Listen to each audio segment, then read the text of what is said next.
Well, we just finished talking about intimate strangers, and Esther, you just brought up a good point between tape switches. How does writing scenes of that brutality, of that sort of drama, affect you personally? Um, the actual conflict and the brutality doesn't, but the fact that you are engaged every day in writing scenes of conflict, you begin to see the other person as that there's always a subtext to everything you say, and it becomes a habit. So that when you talk about anything in your own life, you're doing it in the same way. You're playing out a scene, and sometimes you're thinking of good lines just to deliver to the person that you're married to, because you want to see who can top one, and you have to kind of stop and be aware of that, because if it's too peaceful, then it sounds like a scene that's not working. It's not boring, but that's not really life, and you have to kind of draw the distinction between reality and that kind of fantasy. And that was something that I became aware of as you become more and more addicted to conflict.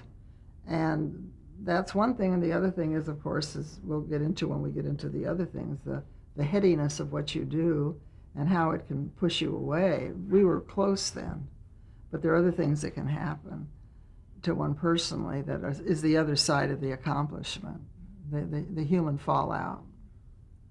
Richard, do you find yourself affected the same way by writing conflict? No. You do come up with some doozy lines. Oh, you mean do I participate in this vicious game? Of course I did. But that was something that Art Friedman taught us in this class in which we met. The question is always, where's the conflict?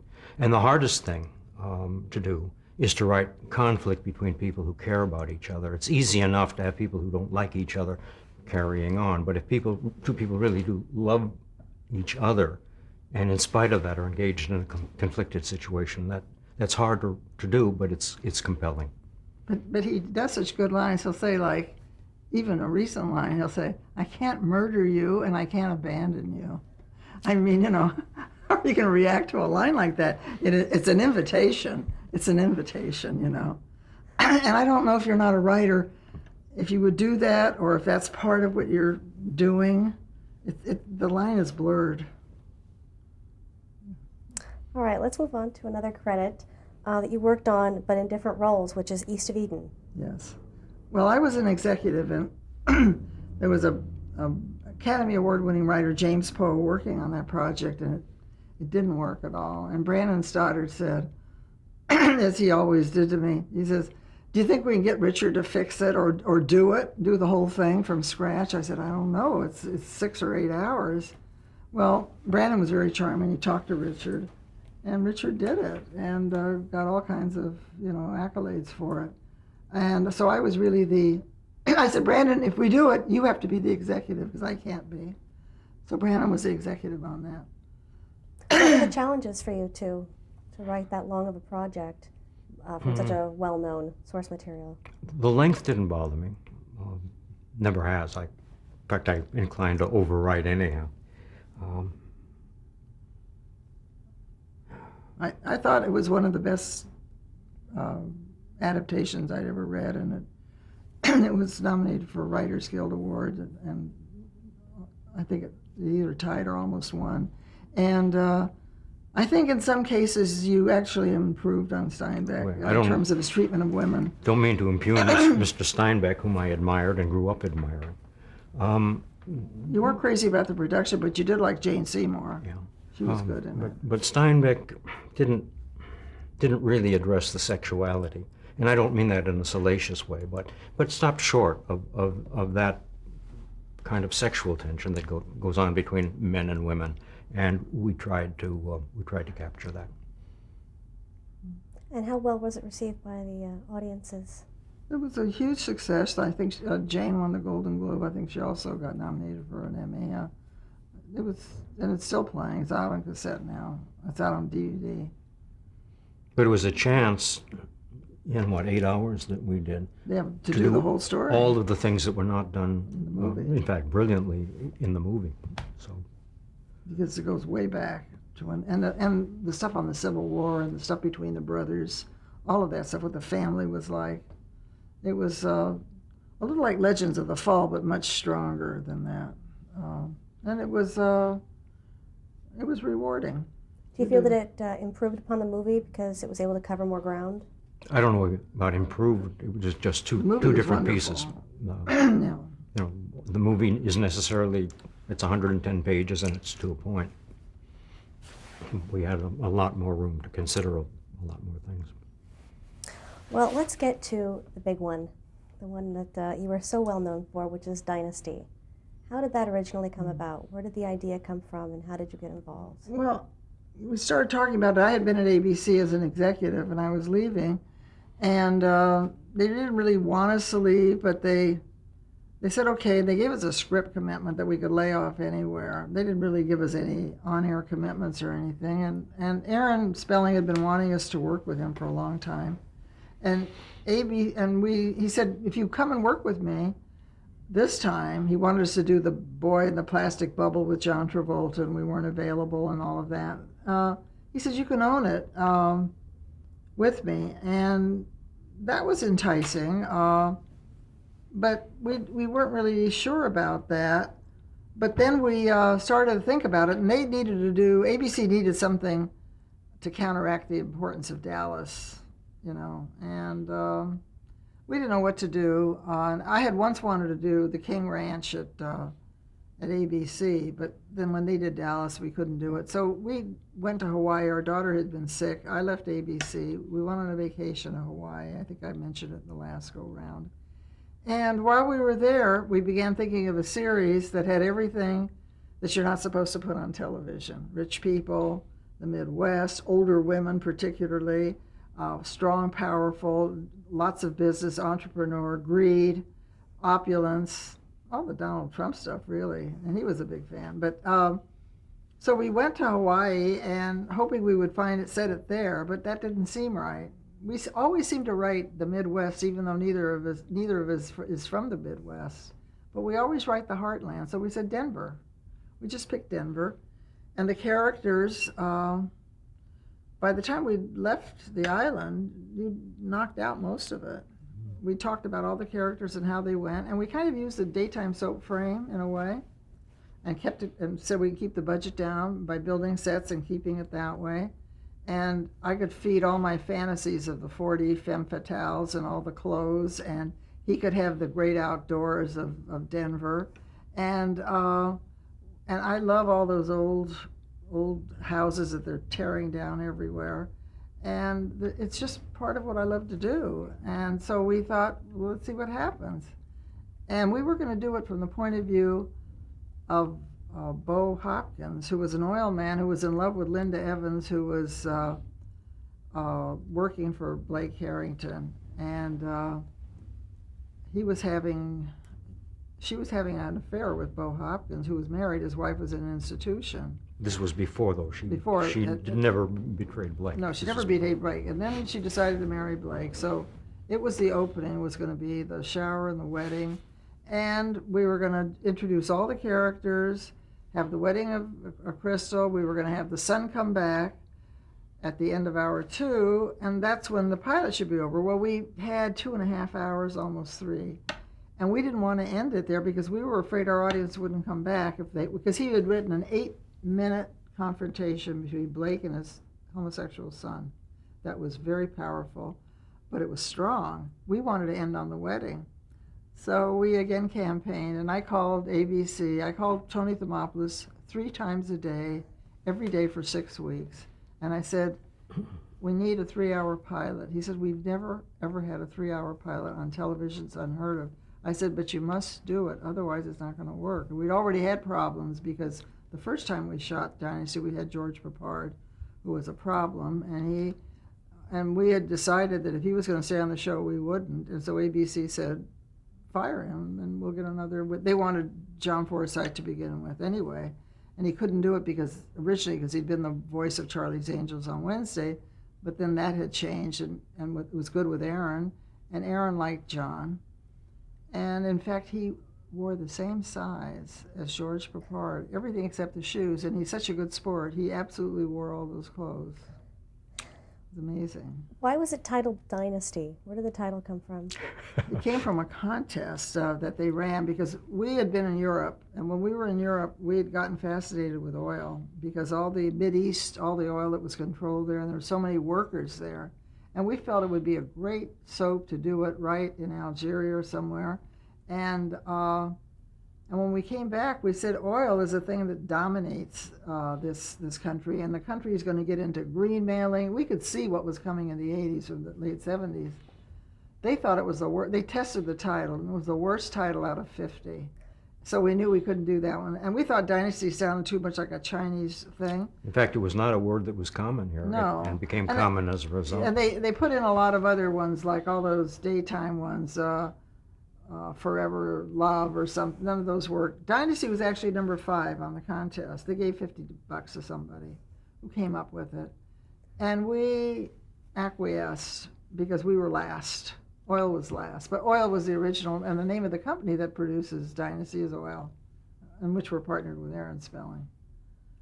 Well, you mentioned Aaron Spelling. How involved was he in the development once you had hashed out the ideas on your vacation in Hawaii? No, he didn't do that. He was a great cheerleader on it, and when he read the first 8 pages, he called us and said, this is going to be huge. He was involved in the casting. He was very helpful with Linda and John. He did read some of the scripts. Later, Doug Kramer read many of them and was actually the working producer.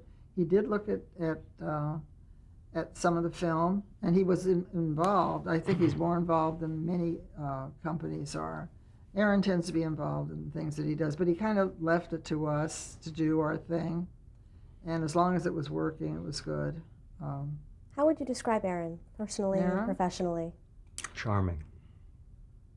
Charming, an excellent editor, intensely creative, and he's a better actor off screen than he is on. You know that Aaron began as an actor. He did, but he is, I know so many things about Aaron, and I say that with love, but he knows how to get what he wants. The quality that I remember most about him that was most useful for me is that if he has 1,000 things to do, he concentrates on one thing at a time. And if it's for that hour, he'll shut everything else out and he'll do that. And then he'll put that aside and then he'll do something else. I think Aaron knows 2 things. I mean, forgive me, Aaron knows a great deal, but 2 essential things. Casting up front and post-production. Shaping the picture in the cutting room after it's shot. He knows how to do that really well. And he's got a wonderful instinct for casting. He knows about that. And many other things. He's just fun to be with. We had some falling outs over just financial matters, never personal. And in fact, when we were having a dispute, we were working together, and when we had press conferences, the press wanted to talk about our problems. I'd be wearing dark glasses and taking meetings every day for a year, and then we kind of worked things out. And that wasn't a lot considering how many years and ours was the only show he had on for almost 10 years. And I think it was good for him, too, because he learned a new genre, which he'd never done before. And he did it very well. I mean, he'd done a family show, but he'd never really done a soap in that way. So it was good. And we benefited, and I hope he did, too. I think he did. You mentioned that the show was a bit of a reaction to the success of Dallas. How did you even consciously try to differentiate it from that show? Not consciously, it was just but we wouldn't write that because that isn't what we would write. So, but they wanted to do something about a powerful family. That was all. And that would be the milieu. That wasn't where our fantasies lay. And it wasn't. Also, I think somebody once said that Dallas was about booze and broads, and Dynasty was about family and furs, or something like that. But I think there is a distinction, the levels of the people. We were a little more town and country anyway. A lot of the names that we had, Fallon. I used to look at town and country because I thought that would be the kind of show we needed on there. When they finally did do town and country with Warren Beatty, it didn't work. But how was Dynasty reflective of the 1980s? It paralleled the Reagans so eerily because it went on the air the week they went into office, and people kept saying to us, did you really model it after the Reagans, where they had these two daughters, and one of them was kind of crazy like Patty, and the other's the son, they didn't know where he was going? And we said no. And then Marvin Davis thought we patterned it after his family, and he was at Fox at the time.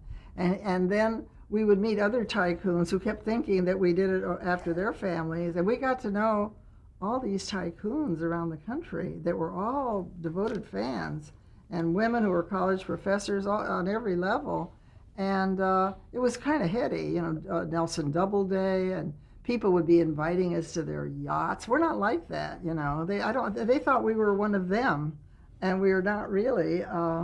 But who was it that one? Oh, I think they owned Johnson and Johnson. They say, "Oh, won't you come to our yacht for a 4 or 5 day jaunt?" And there's two 75-year-old people are asking us to go. That isn't really what we do, But it was nice, and we got to know them. And Donald Trump was one of them, who wrote us a fan letter and he really wanted to get the Plaza on the air and thought we could do it. But I got to know him and Ivana, and he asked me to be a judge at some of the stuff at the hotel. And the biggest one we met was David Murdoch, who owned Cannon Mills, and then we started a huge merchandising business. Oh, we'll definitely Yeah, hit on that part of it. Once the concept was approved and you had the script, how long did it take to get the pilot shot? Well, Was it a fast process? there was it a arduous? problem because there was a strike in between, and everything got shut down. We were going to start the pilot. We had a little dispute. Aaron just wanted to shoot it here, and it meant we would have to shoot it many different places. And we wanted to get a place that was a home, because we felt the mansion was going to be a character in the piece. There's no place quite like that. The man who was producing this for us, Phil Parslow, knew about Heaven's Gate, where they shot Heaven's Gate up in Filoli. And he remembered that house, and Warren Beatty was in that. And we flew up there to see it, and we thought it was great. And I must say that nobody else around wanted to do that, but we pushed for it, and we shot it there. And it's like we went home. And then we duplicated that when we came. So we shot it up there the first time. And then George Papard, who wasn't working out, we had to reshoot half of it. And that's when the network said, if he's not working out, he's hit on, this won't be in it, young girls and stuff like that. It was a problem. He didn't play the father figure that you needed here. He's not John Forsythe, and we needed a John Forsythe. So as soon as he was dismissed, his agents called with a long list of replacements. I thought that was ironic. That's the way they are. So then we had to go back and reshoot.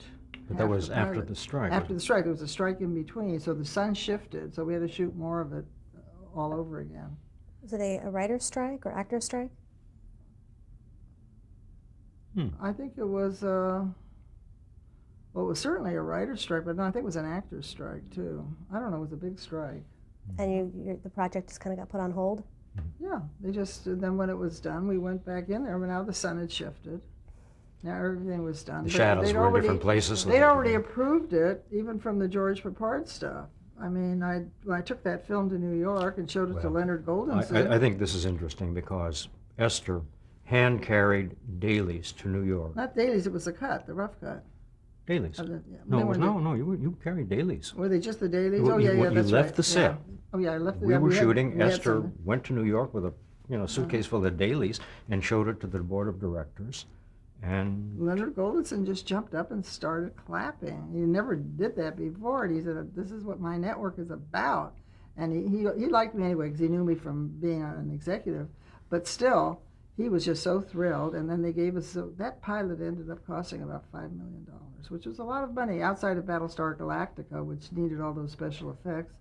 But it paid off for them because they had a hit. And we didn't have Joan Collins in the first few episodes, but soap starts slowly, and that was they really wanted to introduce another character, and we had come up with that character for the end of the first 13 or 15 episodes. By then we'd hired Bob and Mike Pollock, who used to work in daytime. They thought that was a great character. We had named her not Miranda, something that starts with an M. They said, you've got to give her a man's name like Alexis, Alex. They named Sammy Joe. All the women, they wanted to make them powerful like that. So we didn't have Joan Collins then, and when we mentioned her to the network, they thought she was just over the hill, geriatric, menopausal is how they described her. It just made us mad. And we didn't know what to do, so we hired a... Well, it was the last, in fact, she was only to come in. The end of the show was a trial show, and the last shot of the show was the mother was to come in, and Pamela Sue was to say, "Oh my God, it's Mommy," or something, as in the last line of Candy. What was that about? And we didn't have the part cast, and Esther would not let them cast anybody but Joan, so it was her idea. We took John Martinelli's wife. John is an editor. And his wife's an actress, Norma Martinelli, and put her in a hat with a veil, and in she has a came. great body.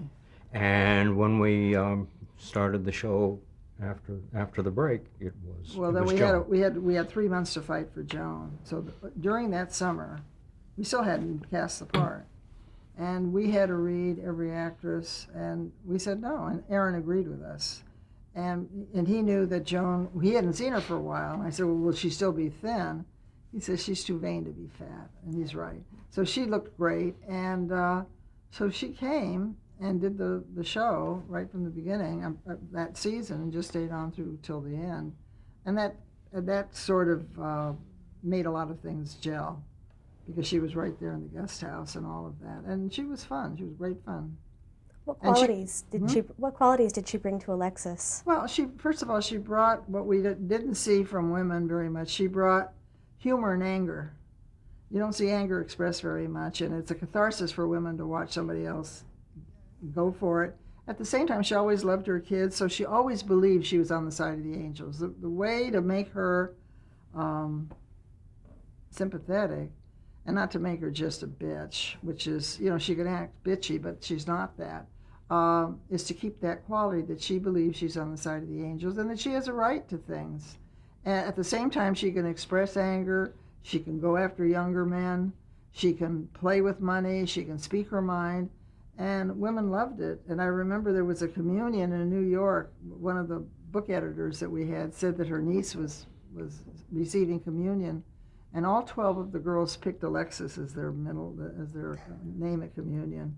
So it hit something in the chord. And of course, she's the perfect person to wear the clothes that we were imagining. Nolan Miller was a huge part of the show. He worked for Aaron before, but he'd also worked with Joan Crawford, and he'd dressed so many of those other stars, used to pin their mix and match on each of their outfits, their gloves and this and that.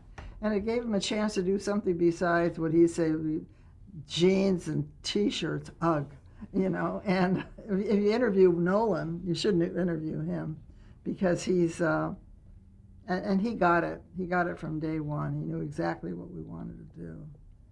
How important were the costumes to I think they were important to the audience, but I think, they liked it. I think it helped them identify the fantasy. I think that without a story, it doesn't work, but this was certainly a lot cheaper than a car crash and a lot more rewarding to not just the female audience, but the male audience. And, the interesting thing is in 9 or 10 years, I don't think we ever had more than 2 or 3 bathing suit shots. Occasionally they'll wear a skirt over it, but it wasn't that kind of a show. They had gorgeous lingerie, and there were teddies and things like that, but it didn't really seem to move in the way that some shows absolutely require it. And I think today you'd have to probably go further on all of them. But that one, even then, other shows were going much more. It just didn't seem to. It was really the love that lived forever, and the fireplace scene with Crystal and Blake, which is the spine of the show, and that he could do all these great things in business, but his family's kind of falling apart around him, and he's trying to pull the pieces together, is what gave the show. And when you consider that in America, the single thing that seems to be missing from many families is the father, either because of abandonment or divorce. A father, is it a fantasy? Yeah, in some ways. And we kind of kept it that way. We didn't deal with incest or cancer or stuff like that. The gay issue was just about the only issue that we got into. But it wasn't that kind of show, and